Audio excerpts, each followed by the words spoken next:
Hey guys, Stephanie here, and I'm back with more movie chatter and a little bit of a head cold. I wanted to take a minute before I start today's video and just thank everybody who reached out to me on Facebook and Instagram and even here on YouTube to check on me because I did not upload any videos last week. And the reason is just because I had a really bad head cold. Nothing horrible happened. Everything is fine. The channel's fine. I'm fine. But thank you for checking in on me because you guys rock. And it's October 1st. I can't even believe we're in October already. Fall is here. The new Halloween movie is coming out. And hey, October is horror movie month. Everybody knows that. So I am doing what everybody else is doing, and I am dedicating this month to horror movies. And I have a lot of fun content planned. So I actually have a pretty decent horror movie collection. I am a fan of horror, as I've said in the past, but I don't always know that I'm the best person to recommend horror. But I guess we're going to find out. And if this is your first time here at the channel, this is the point where I tell you to hit that subscribe button and the bell notification so you don't miss any of my awesome horror movie content that's coming this month. And then who knows where we're going from there. I guess holiday season, right? Anyway, I have my guys back here. I have Michael and Freddy and Jason. They're watching over me, I think. They all have weapons, so I don't know. Anything can happen. But what I have planned for you today is my top 10 favorite horror movies. This is not the top 10 list that's been driving me crazy. That one's actually done, I'm happy to say. But I figured since it's my first day back and it's the first day of October, I thought this was a good way to kick off our horror movie month. So I'm just going to get started. I have 5 honorable mentions and then I have my 10 movies to talk about. And they are in no particular order with the exception of my favorite, my number 1 favorite horror movie. So let's just get going. And my first honorable mention is Christine, and I just picked this up last week. This just came in the mail, and this is the 4K version. And if you've not picked it up and you're either on the DVD or the Blu-ray, this is a huge upgrade. So I can tell you that the 4K looks amazing, and this has always been one of my favorites. This is a great horror movie. It's not like that jump scare horror. It's more like that Stephen King creep factor, and I love it. It's so good, and it's Christine. Come on, it's got to be on the list somewhere. So that's my first honorable mention. And this next one, this one actually surprised me. I liked it a whole lot more than I thought I would. It's from the creators of Evil Dead. It's called Don't Breathe. And this is a group of kids, or 3 kids, not a group, 3 kids, small group. They break into a home, they want to rob a home, and it is inhabited by a blind man who is actually there, and they get trapped in the house with him. And let me tell you, this was really good. It was a fun ride, and it's a lot better than I thought it was going to be. So if you haven't checked out Don't Breathe yet, definitely give it a look. It's a good one. And this one might be a little controversial that it's an honorable mention, because I'm sure a lot of you have it on your top 10 list. And I do love this movie. It's just, there's some on my list that I love a little more. It's John Carpenter's The Thing. And yes, I love the snowy setting. I love the whole alien thing. But, you know, and I love Kurt Russell's awesome in this. And I love the movie. It's just shy of making my top 10. But it's definitely, if I had a top 15, obviously, it's definitely in there. And if you haven't checked out The Thing, definitely give it a look. And if you like I said, those, I think they're in Antarctica. Yeah, it's a 12-man research team in the Antarctic. So it's quite a rough terrain, and a lot of weird stuff happens. So yeah, definitely check out The Thing if you haven't seen it yet. And this next one just got a Criterion treatment. It's actually spine number 909, Night of the Living Dead, George A. Romero's. This is the one that started a lot of things. It started a lot of the zombie apocalypse. But this was done on a shoestring budget, and it had such an impact on the whole genre, the whole horror genre. And he really showed us what you can do with basically no budget. And I love this movie for so many reasons. But if you haven't seen Night of the Living Dead, definitely give it a look. I love the whole black and white theme, and it just has such an influence, and so many things have come from this movie. So yeah, definitely Night of the Living Dead had to be on my list somewhere. And this last one, the reason this one, I would have to say the reason this one is not on my top 10 is just because it's newer. It's from 2016. It's a Korean film, and it's called The Wailing. And if you've not seen this one, I highly recommend it. Yes, it's a subtitled film, but it's not that difficult to follow. It is a little dialogue heavy in some parts, but you can follow it really easily. Weird things start happening in a village, and we have our main detective who's called out to see what's going on, and he notices that the perpetrators of these crimes, there's murders and homes being burned down, and the perpetrators of the crimes all have this weird rash, like a blistery type of rash, and then his young daughter picks up the rash, and all these people seem to be possessed by some sort of, they're not sure if it's a demon or a spirit, but this kind of reminded me, it had a lot of feeling similar to The Exorcist. It was kind of that sort of thing, but wow, is this ever creepy? This is a creepy, creepy, great film. And the ending of this was top notch. It was exactly what it was supposed to be. But if you've not seen The Wailing, definitely, I highly recommend this one. And like I said, if it wasn't so new, I've only seen this, I think, 2 or 3 times. This will probably end up being in my top 10 at some point because it's really, really good. I'm going to actually link it in the description so that you guys can pick it up if you can't find it. But yeah, The Wailing, it's a good one, and it's my 5th honorable mention. So, the honorable mentions out of the way, let's get right into the top 10. And like I said, these are in no particular order. This first one is probably on everyone's list, The Exorcist. And this is actually the digibook. I showed it in my digibook collection video. If you haven't seen that video, I'll link it up here. You can just hit the card. It'll put it to the side, and you can watch it later.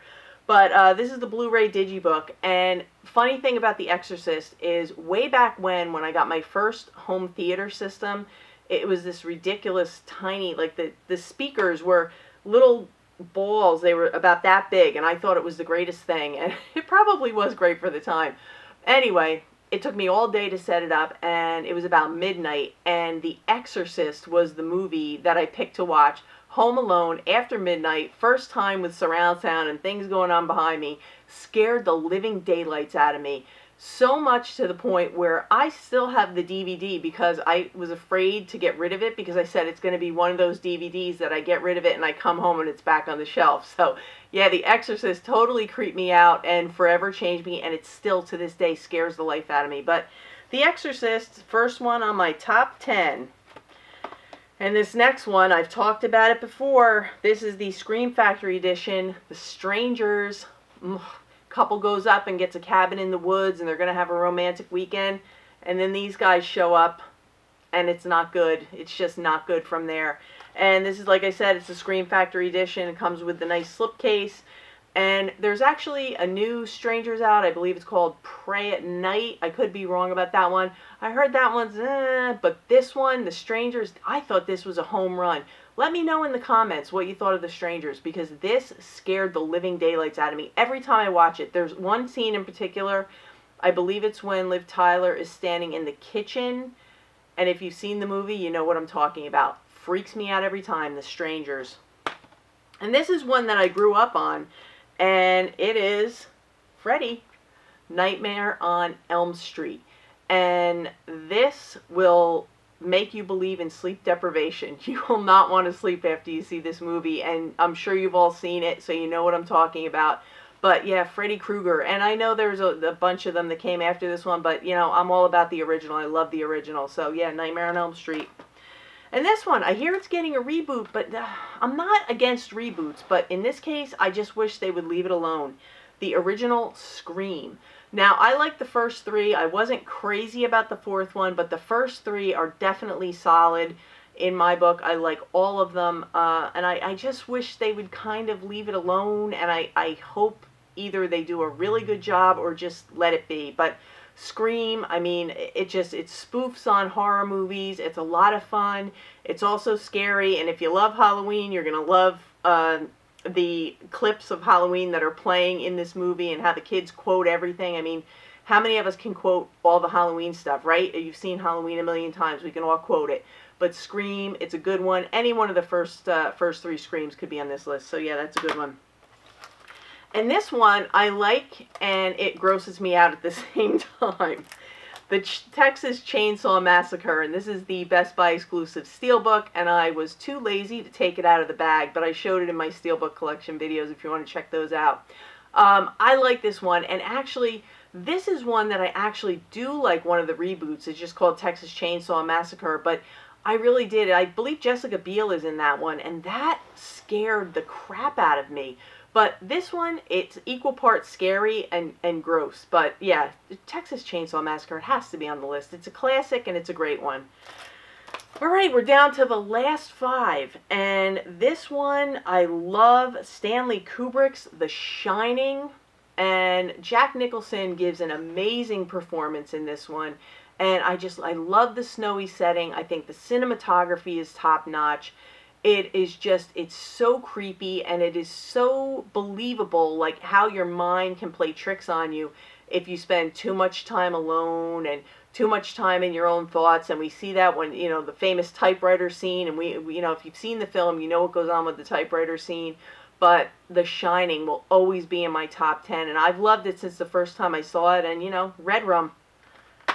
Red Rum. That was my big impersonation of the kid. Anyway, this next one is from the director of Saw and Insidious, and this is another one that I liked a lot more than I thought I would, The Conjuring.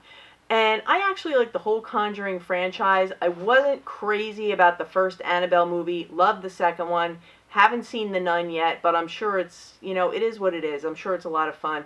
But I love the Conjuring movies, and I really underrated this one. I watched the trailer, I didn't think anything of it, and I kept hearing really great things about it. So I gave it a watch, and wow, I can't get enough of this one. It is so, so good. I really, really enjoy The Conjuring. So if you haven't checked this one out yet, put it on your list because it's a really good one.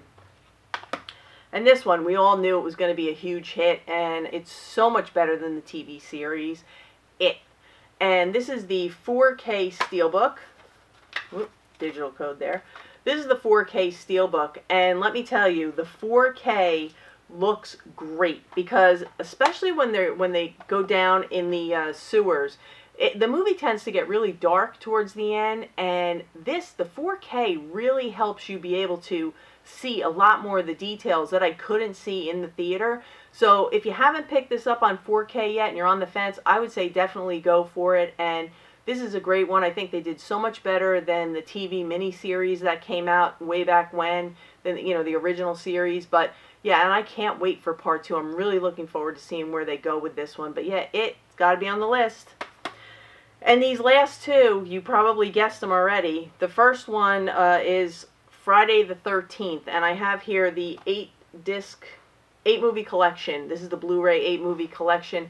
I missed out on the collector's tin, and now FYE actually has a Friday the 13th lunchbox, but they only have it on DVD. I wish they would put it out on Blu-ray, but FYE is coming out with some nice stuff, and this Friday the 13th lunchbox looks great, but I don't know, I just couldn't bring myself to do it with the DVD thing. But I am a fan of the first 2. Love the original. Again, I'm a purist. I really like those originals.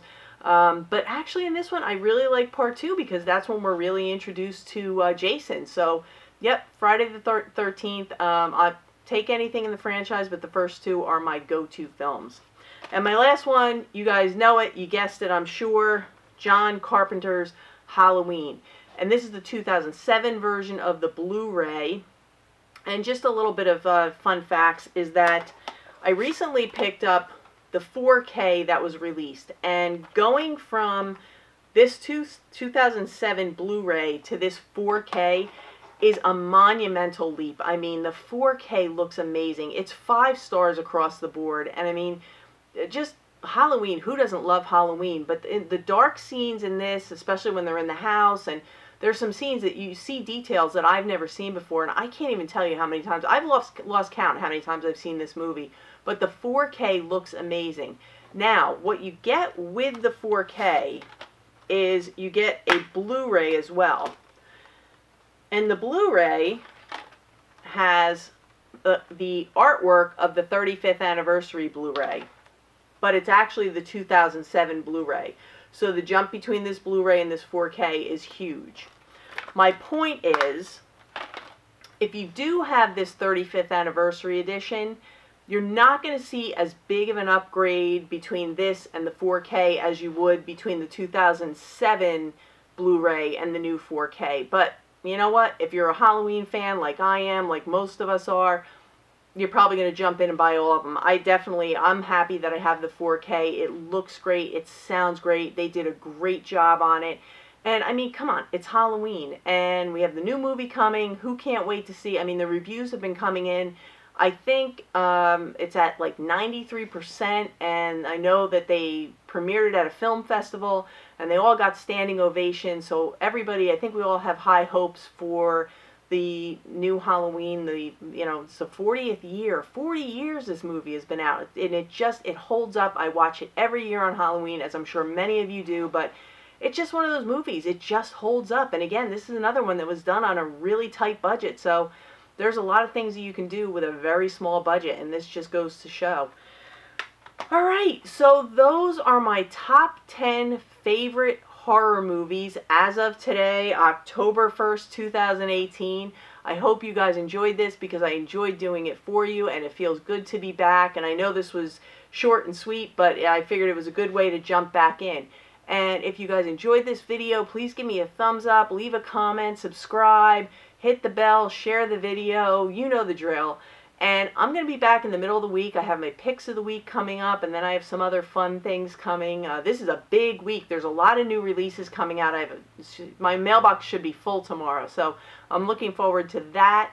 And that's going to do it for me today, but I will be back sooner than later, and I can't wait to get back to you guys. But for today, that's a wrap.